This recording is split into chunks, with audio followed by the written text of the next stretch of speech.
Bom dia, meus caros. Vamos dar seguimento ao nosso projeto, onde eu vou estar gravando vídeos específicos ao estudo do direito penal. Nada impede, meus amigos, que eu grave vídeos de outros temas referentes a outros ramos do direito que eu repute ser de relevância pública, ser de interesse público, tá? Novidades no que tange ao entendimento do STJ, STF, com base não tão somente ao estudo do direito penal, mas também ao estudo de outros ramos do direito.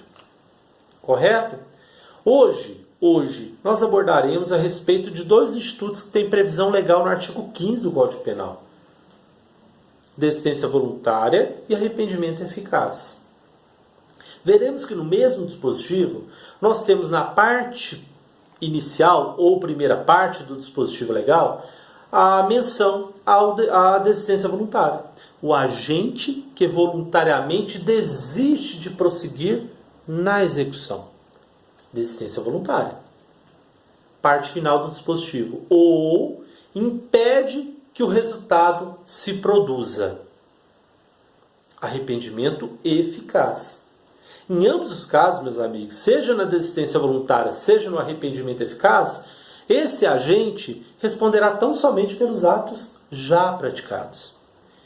Toda vez que nós nos referimos nos nossos vídeos ao termo agente, nós estamos nos referindo àquela pessoa que pratica o ato delituoso, aquela pessoa, aquele indivíduo que pratica o crime. Denominamos ele de agente. Correto? Para que nós adentramos de forma mais prudente e segura ao estudo do arrependimento eficaz da desistência voluntária, acho prudente e viável que façamos uma breve exposição acerca das fases do crime, que se dá da seguinte forma. Nós temos as fases do crime. Meus amigos, para que o crime se consuma, é necessário que passemos por 4 fases. Obviamente se trata de regra. E toda vez que nós falamos que existe uma regra, obviamente já devemos salvaguardar as exceções que porventura venham a surgir. Correto?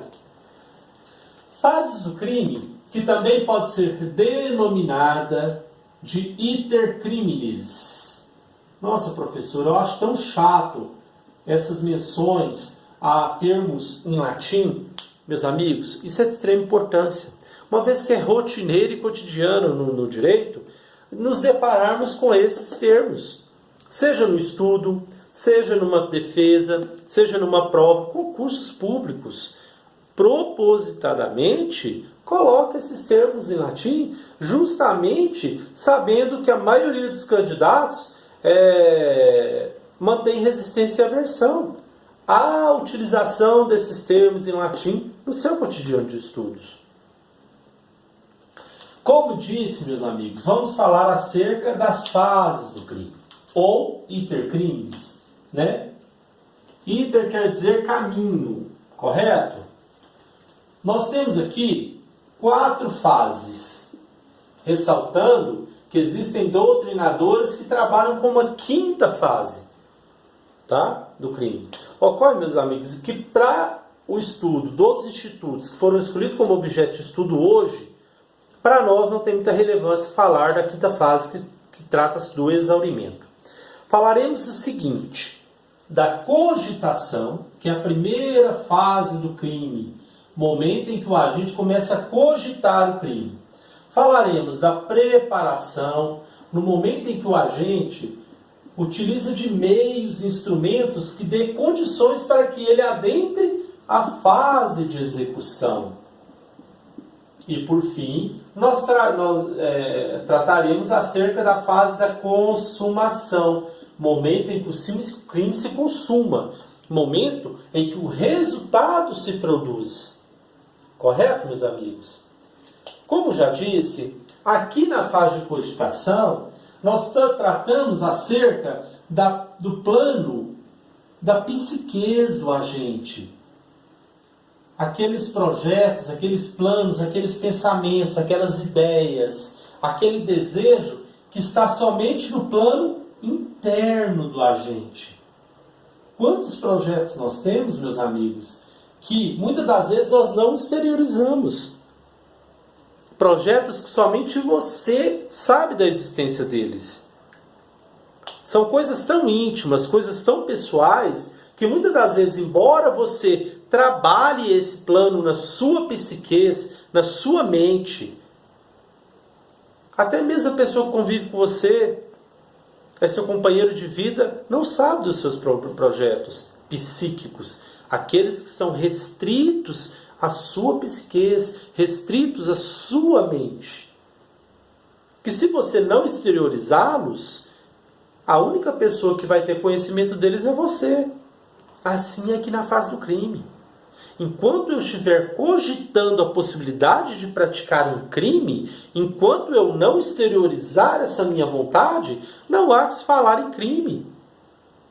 Porque imagina se nós fôssemos punidos por tudo aquilo que nós pensássemos, por todos aqueles projetos. Quantas vezes nós passamos raiva com aquele colega chato do trabalho, com aquele vizinho inconveniente, com aquele parente que foge absurdamente às raias do bom senso.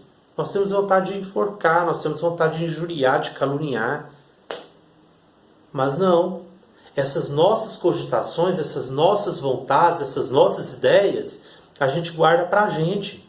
Enquanto tiver aqui, somente na minha vontade, somente na minha ideia, somente na minha psique, e eu não exteriorizo essa minha cogitação, não há que se falar em punição. Porque se eu fosse punido por tudo que eu pensasse, meus amigos, seria complicado.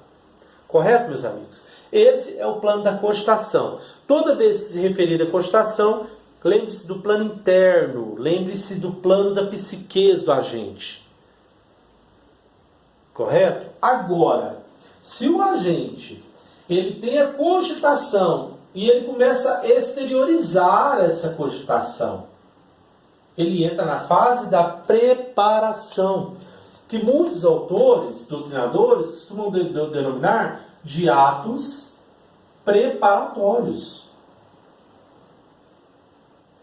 Os atos preparatórios se referem quando o agente, depois de ter cogitado a prática de um delito, ele começa a exteriorizar esse pensamento, ele começa a exteriorizar essa ideia.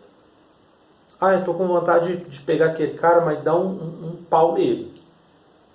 Não, melhor não. Eu vou matar aquele cara.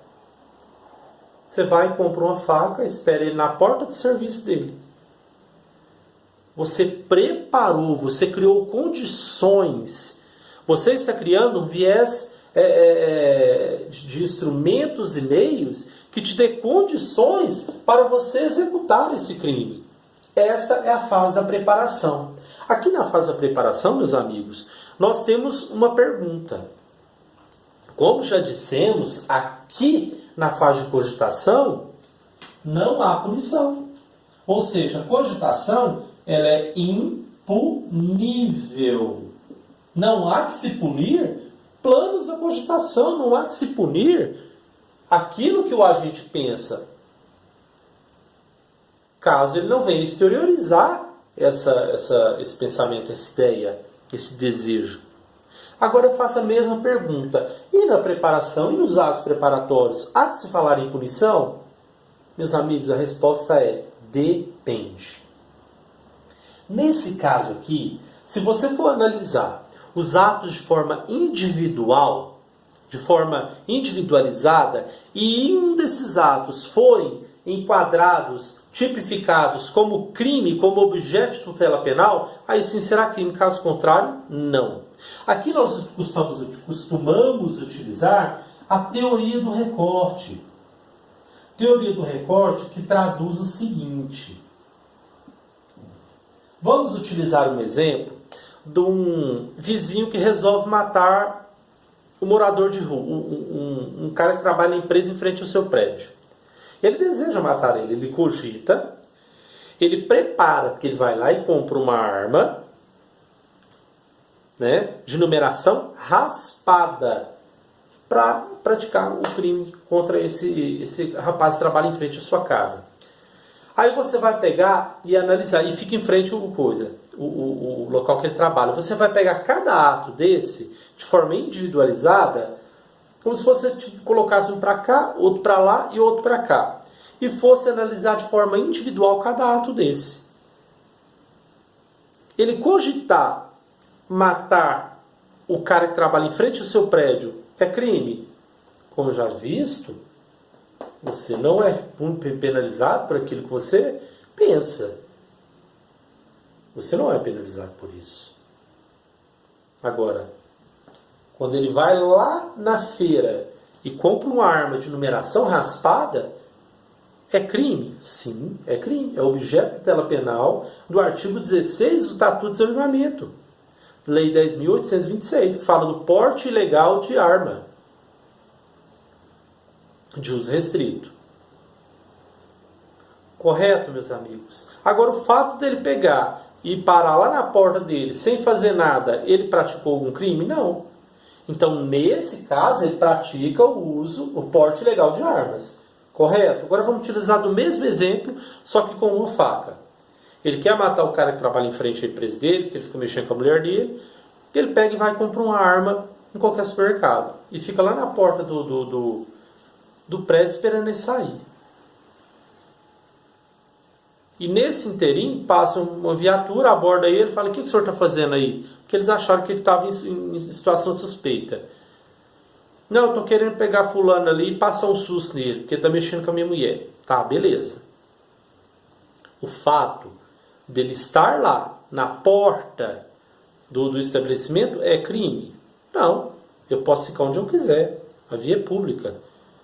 O fato de eu estar lá portando uma faca também é crime? Não. Imagina se fosse crime eu ir no supermercado comprar uma faca porque a minha do lado de casa está horrível. Isso não é crime. Então, se você analisar de forma individualizada cada ato preparatório com base na teoria do recorte, você analisará cada ato individualizado. Se for crime, é punível. Se não, não é punível. Entendeu, meus amigos? Com base na teoria do recorte, eu vou analisar a atitude do cara e analisar cada ato de forma individualizada. É objeto de tutela penal cogitar crime? Não. Não é objeto de tutela penal. Princípio da alteridade, que nós veremos posteriormente. É objeto de tutela penal portar arma de numeração raspada? Objeto de tutela penal, artigo 16 do Estatuto de Desarmamento. É objeto de tutela penal portar faca? Não, não existe crime para isso. Não é objeto de tutela penal, portanto não é punível. Então, quando abordar acerca da punição dos atos preparatórios, aplica-se a teoria do recorte. Depende. Correto? Meus amigos, o agente cogitou, o agente preparou, o agente adentrou a fase de execução. Vamos pegar o mesmo exemplo do cara. Ele quer pegar o cara que trabalha em frente à sua casa porque ele está mexendo com a mulher dele. Ele pega uma faca, ele espera, cogita o crime, compra uma faca e fica guardando ele. Se ele simplesmente ficar parado ali portando a arma, a faca, é crime? Não.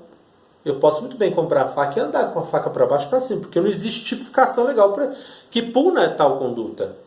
Agora, se eu pegar essa faca, for para cima dele e tentar esfaqueá-lo, aí eu já adentrei a fase de execução. Adentrei a fase de execução. E é justamente, meus amigos, nessa fase de execução é que nós teremos a oportunidade de aplicar os institutos que nós trabalharemos hoje, que é a desistência voluntária e o arrependimento eficaz. Desistência voluntária, ela pode ocorrer em qualquer fase da execução. Já o arrependimento eficaz, geralmente, ele é praticado no final da execução. Por quê?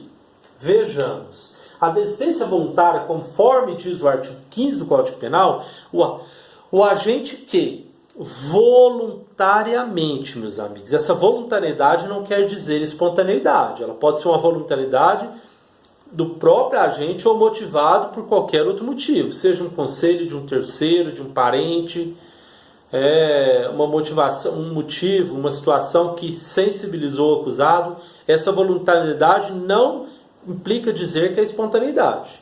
Ato voluntário pode ser motivado por ato de terceiro. correto? O agente que voluntariamente desiste de prosseguir na execução, ele adentrou a fase de execução, não adentrou? Só que quando ele está lá, ele quer matar fulano, ele está lá com a arma apontada para a cabeça do cara, o cara pede pelo amor de Deus que ele não faça isso. Ele se sensibiliza, porque o cara fala que tem filho, tem família, ele sensibiliza com aquela situação e desiste de prosseguir com a execução. Pega a arma, coloca no bolso, vira as costas e vai embora. Isto que nós acabamos de referir, esse exemplo, é a desistência voluntária, que tem previsão no artigo 15 do Código Penal, primeira parte. Agora, quando fulano quer matar ciclano, ele pega a arma, ele tem 4 balas na arma. Ele pega e dá os 4 tiros. 1, 2, 3, 4. Só que depois que ele dá os 4 tiros, ele põe a mão na cabeça, bate aquele sentimento de arrependimento e fala: meu Deus, que bobeira eu fiz. Ele pega, se arrepende da sua atitude, no momento que ele disparou os 4 tiros contra o cara, pega esse cara, coloca dentro do seu próprio carro e leva para o hospital. A equipe de emergência que atende ele em tempo hábil e de forma diligente consegue salvar a vítima. Nesse caso, meus amigos, nós temos que no arrependimento eficaz, nós temos que o agente esgota todos os atos executórios. Esgota todos os atos executórios. Esgota todos os atos executórios.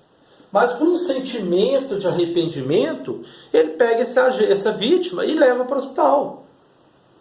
Como eu já disse, dado o atendimento diligente e hábil dos profissionais da saúde, essa vítima é salva. Nesse caso, meus amigos, tanto na desistência voluntária quanto no arrependimento eficaz, esse agente, observação, agente responde somente pelos atos já praticados.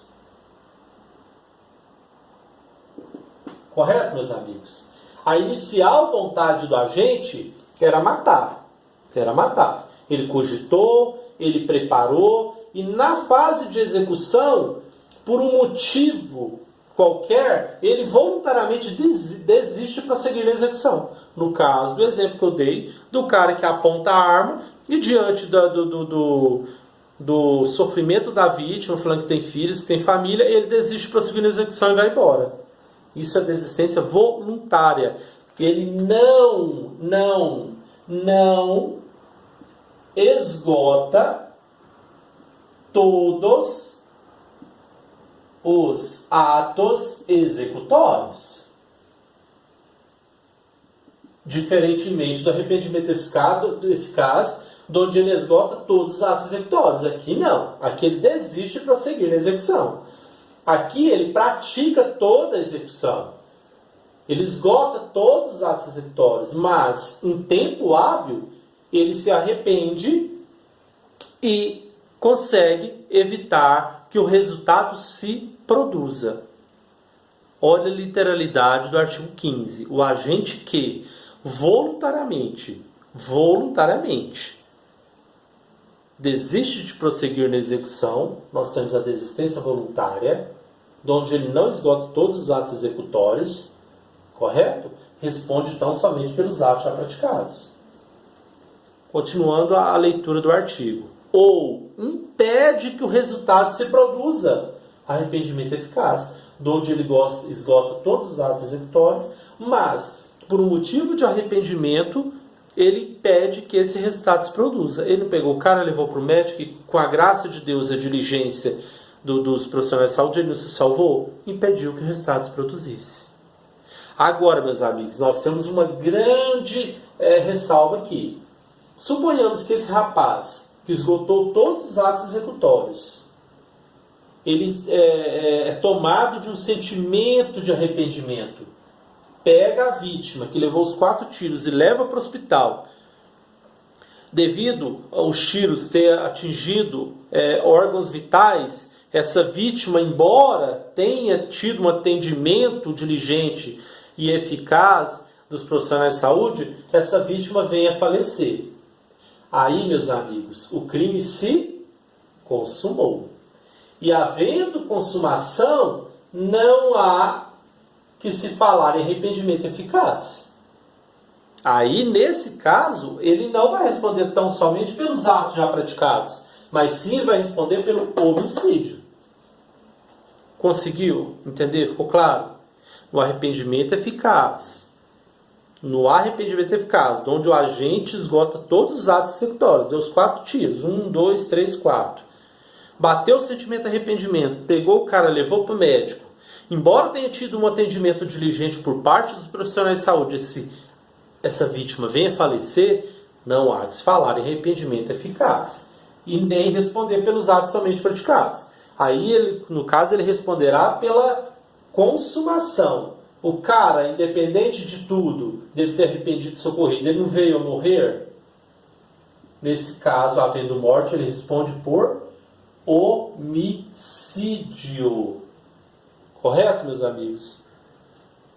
Meus amigos, era justamente sobre esses 2 institutos que eu gostaria de ter tratado com vocês. Eu espero que eu tenha sido claro o suficiente. Mais uma vez, eu agradeço imensamente o carinho de todos vocês lá na minha página no Facebook, WR Advocacia Especializada, ressaltando que eu estou jogando também esses vídeos no YouTube. De qualquer forma, eu agradeço imensamente o carinho dos que vêm curtindo. Eu tenho alcançado um grande número de pessoas na página. Isso é um retorno que está me motivando cada vez mais. Buscar conhecimentos para passar para vocês acerca dos institutos de direito penal. Convide seus amigos que têm um certo carinho, uma certa tendência a gostar de direito penal, e curta a minha página, porque é justamente essa curtida, essa visualização que faz com que eu me sinta motivado para gravar mais vídeos.